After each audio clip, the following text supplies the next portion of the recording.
Gusti Allah dawuh Nabi Musa, Musa sing nyokot awakmu pira setunggal Gusti. Lah mau bong kabeh la apa? Jenengan jawab to Gusti. Akhirnya apa? Akhirnya paham Nabi Musa. Memang Gusti Allah niku lek duwe musibah ya kena semua. Tapi pada akhirnya nanti yang soleh niku akan mendapat pahala dari Allah, yang toleh juga akan mendapat siksa dari Allah. Nah musibah ini ono kalane penting nih. Maksudnya cara pandangannya ulama ono kalane perlu musibah niku Bapak Ibu sekalian. Kenapa?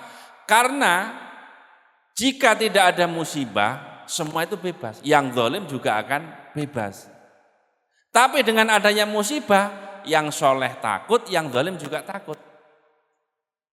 Jadi yang soleh itu juga takut ada musibah, yang selalu melakukan dosa juga takut akan adanya musibah. Tapi takutnya orang soleh lebih baik. Kenapa? Karena takutnya orang soleh akan kembali kepada Allah Subhanahu wa Ta'ala.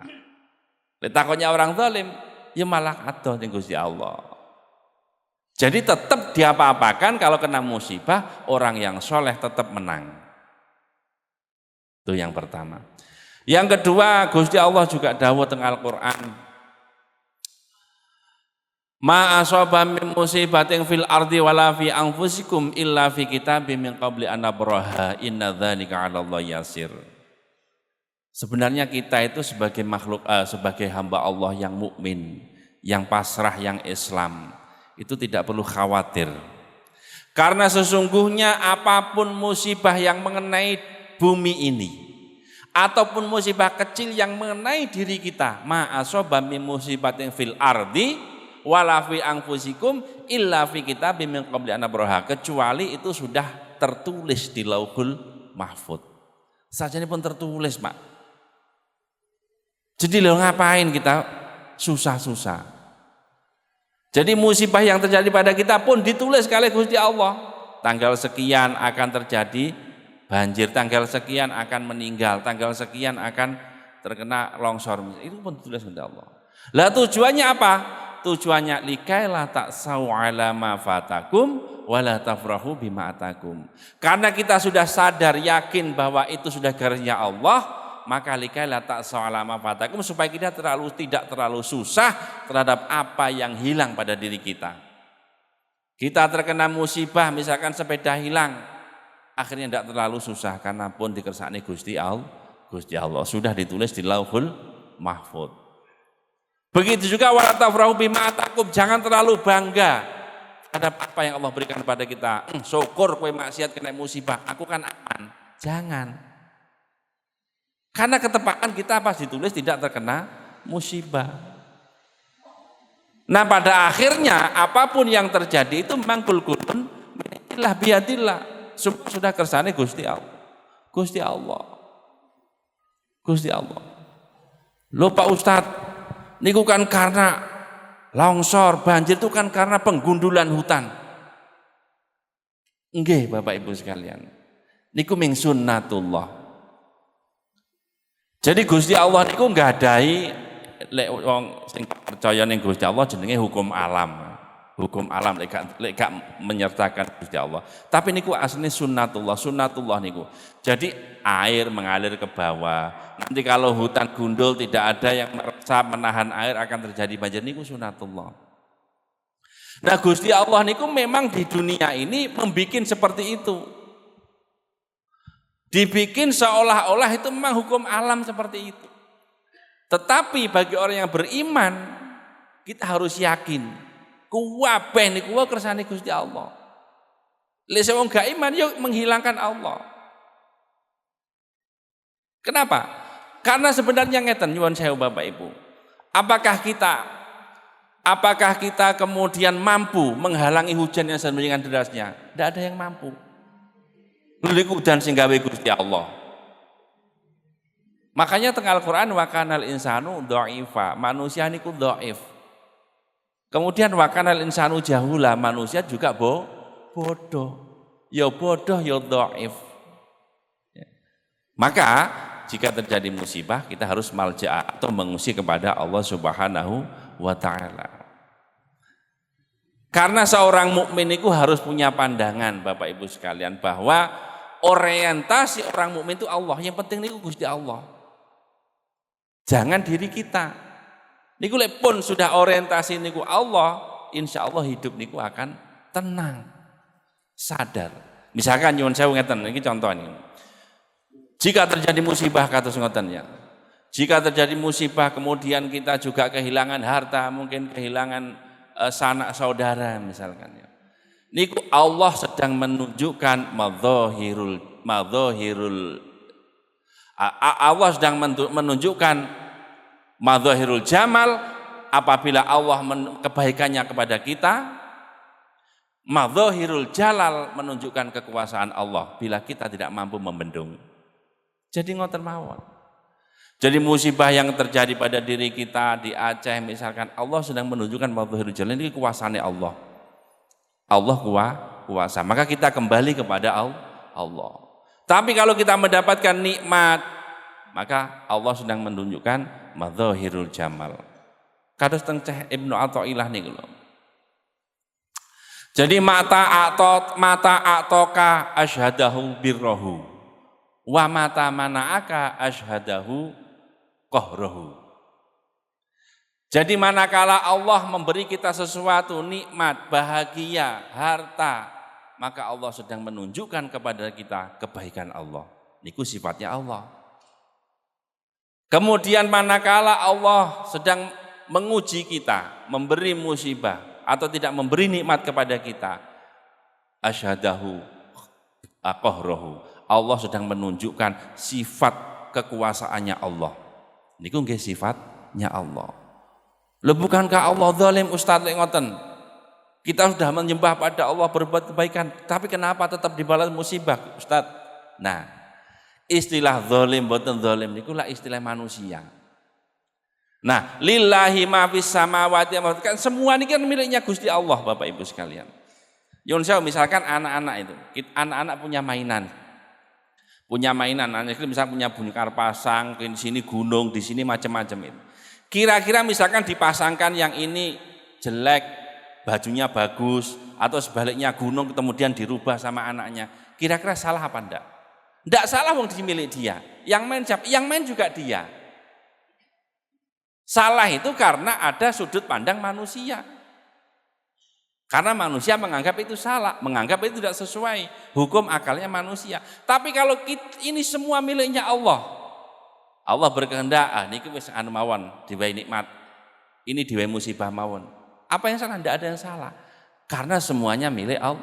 Padha karo jenengan duwe sepeda motor, jenengan beli-beli piyambak, beli sendiri sepeda sendiri, mau di racing, mau dibongkar, mau dihilangkan rodanya, apa salah? Tidak ada yang salah, milik-milik sampean sendiri. Lah niku. Kalau kita memandang dari sudut pandang Allah, maka tidak ada yang salah. Karena Allah itu tidak terkena taklif, tidak terkena hukum taklif. Yang terkena taklif itu adalah manusia. Maka yang salah dan benar itu adalah manusia, bukan Allah. Nah, ini yang harus kita paham. Bapak Ibu yang dirahmati Allah. Pun. Kemudian kalau kita sedang terkena musibah, apa yang harus kita lakukan? Yang pertama, bila musibah menghampiri kita, bila kita saat ini sedang diberi cobaan oleh Allah, maka yang pertama yang harus dilakukan adalah qalu inna lillahi wa inna ilaihi rajiun. Artinya sesungguhnya kita adalah milik Allah dan kita semua akan kembali kepada Allah. Ini bukan sekedar ucapan Bapak Ibu sekalian. Ini adalah pengakuan bahwa sesungguhnya itu kita milik Allah, apapun Allah berkehendak pada kita. Karena kita milik Allah, sebagaimana saya sampaikan tadi, dan kita akan kembali kepada Allah. Maka tenang. Orang mukmin itu kalau sudah inna lillahi wa inna ilaihi rajiun itu tenang. Kalau sudah sampai hati, karena sadar kita semua milik Allah dan akan kembali kepada Allah. Mau diapa-apa itu jenenge milik Gusti Allah. Kita nggak punya hak. Tapi kadang-kadang inna lillahi wa inna ilaihi rajiun, sik nuwange, sik ngamuk-ngamuk menyalahkan yang lain. Niku berarti belum sabar.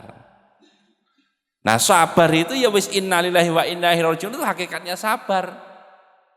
Sudah mau diapakan lagi? Itu yang pertama. Jadi lek cara hadis niku as-sabru inda sodamatil ula. Jadi saat terkena musibah pertama, ada kabar kematian saudara, ada kabar kematian anak atau istri, itu langsung inna lillahi wa inna ilaihi rajiun, sadar yakin pun iki kersane jenengan Gusti ini. Itu yang pertama. Karena semua tidak lepas dari kehendaknya Allah Subhanahu wa taala. Nah, baru setelah itu apa yang perlu kita lakukan? Yang kedua, setelah kita yakin sadar semua kehendak Allah, kita introspeksi diri. Introspeksi diri Bapak Ibu sekalian. Introspeksi diri itu apa yang salah pada diri kita. Muhasabatun nafsi, apa yang salah pada diri saya, pada kaum saya, anak istri saya. Kalau misalkan, kan itu sunnatullah, kalau hudan gundul seperti itu apa yang salah. Terus kemudian kalau sudah tahu, jangan menyalahkan orangnya, tapi menyalahkan perbuatannya. Niku lho. Lek orangnya nggih sama-sama manusia, kadang nggih sama-sama Islam, nggih sama-sama makhluknya Gusti Allah. Yang kita musuhi bukan orangnya, tetapi perbuatannya yang salah, Bapak Ibu sekalian. Karena di dunia ini ada 4 hal. Artinya begini, terkait dengan takdir qada qadarnya Allah. Kadang Allah niku mempunyai, Allah berperintah, tapi nggih Allah berkehendak. Nih kados awake salat subuh niku. Salat subuh berjamaah niki perintah Allah. Tapi Allah ya berkehendak, alhamdulillah kita semua salat subuh. Kadang Allah berperintah tapi mboten kehendak. Napa? Yang tidak salat subuh, yang di rumah yang tidur sampai habis waktu subuh. Allah perintah salat subuh, tapi Allah enggak menghendaki orang tersebut melaksanakan sholat subuh karena tidur misalnya. Niku Allah perintah tapi mboten kehendak. Kadang ana kalane Allah tidak perintah tapi Allah berkehendak. Allah melarang tapi Allah menghendaki. Kenapa? Allah melarang kekufuran, Allah melarang zalim, tapi Allah menghendaki itu terjadi. Tentunya ada hikmah di balik itu. Ana kalane Allah melarang tapi Allah menghendaki itu terjadi. Atau yang melarang menghendaki itu tidak terjadi. Seperti kekufuran, alhamdulillah tidak terjadi pada diri kita. Nah, itu semua adalah kuncinya itu sebenarnya kehendak Allah. Yang terjadi pada diri kita niku semua adalah kehendak Allah. Sehingga setelah terjadi musibah, introspeksi yang dilakukan, apa? Ya kita pelajari. Maka di dalam pendidikan ada ilmu pengetahuan alam, sains. Itu di antara kegunaan sains itu ada 2 Bapak Ibu sekalian. Kalau kita belajar Gunung Merapi, belajar hutan, belajar di antara 2. Yang pertama itu menjelaskan kejadian alam. Ini sunnatullah itu tadi. Oh kalau hutan gundul nanti akan banjir.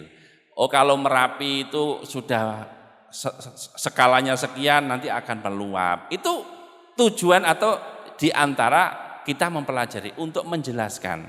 Menjelaskan apa-apa yang di alam. Niku penting, memang Allah menyuruh niku. Unzuru madza fis samawati wal ardh, supaya kita faham dunia ini. Setelah paham kita bisa menjelaskan. Nah yang kedua itu adalah untuk meramalkan. Ilmu pengetahuan itu untuk meramalkan Bapak Ibu. Meskipun kabeh niku kersane Allah, tapi untuk meramalkan. Apa? Minimal kalau misalkan sudah bisa meramalkan. Ini kalau erupsi begini nanti sebulan lagi biasanya meletus. Akhirnya apa? Evakuasi, minimalisir kerusakan. Musibah bisa diminimalisir. Nah itu diantara kegunaan sains. Nah itu yang harus kita pelajari setelah terjadi musibah. Sehingga apa? Sehingga kita harus belajar dari musibah. Kita harus belajar dari kejadian-kejadian yang telah lewat. Niki penting Bapak Ibu sekalian. Meskipun kabeh niku kersane Gusti Allah, tapi karena kita sebagai manusia kena hukum mukallaf, ya kita harus berbuat yang baik.